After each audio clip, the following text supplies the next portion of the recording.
Hey guys, Badger here from B.T.E.C.H IT Solutions. Today I'm going to show you how to save some space on your main system drive, which is especially useful if you've got a very small SSD or NVMe that is running your Windows system. Okay, first things first, let's quickly have a look at how much space we can save.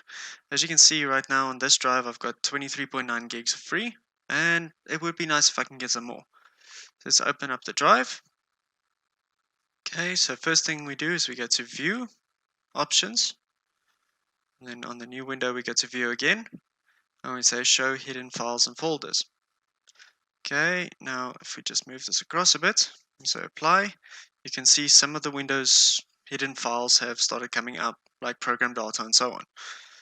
Okay, now if we scroll down on this secondary window just a little bit, you'll see Hide, Protect, and Operating System Files. Okay, so we say Yes.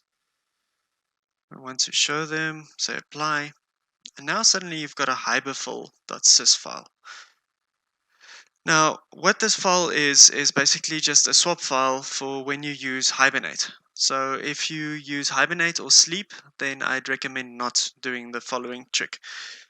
If you don't use it at all, like here in South Africa, it's stupid to hibernate or have your system go to sleep because we get a lot of rolling blackouts, aka load shedding. All right, so it's stupid for us to use it. So rather just shut your machine down if you live in a country like mine. All right, so as you'll see, we cannot delete the hiberful.sys file because it's a protected Windows system file. So even if I say yes, it won't allow me. So how we get around this is we go to the start menu, type in CMD, and then you'll see run as administrator. Say yes when it asks you. Okay, now in your command prompt, you type in power cfg space H for hibernate space off. And there you go. My hiberful.sis file has just vanished. So if I go back to this PC, suddenly I've got all of that space. Now, if you do decide you want to use your hibernate or your sleep function again, you just replace the off with on, and you'll see it's come back.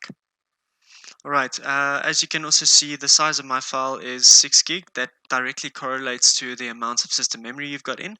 I've got 16 gigs in, so basically you take your amount of memory divided by roughly about 2.5 and you'll get the size of your swap file. Yeah. Okay, so I'm just going to redisable mine to save that bit of space. Alright guys, that's about it. Hopefully that helped some of you, especially those that have small system drives like I do. And then I shall see you guys in the next video. Alright, bye.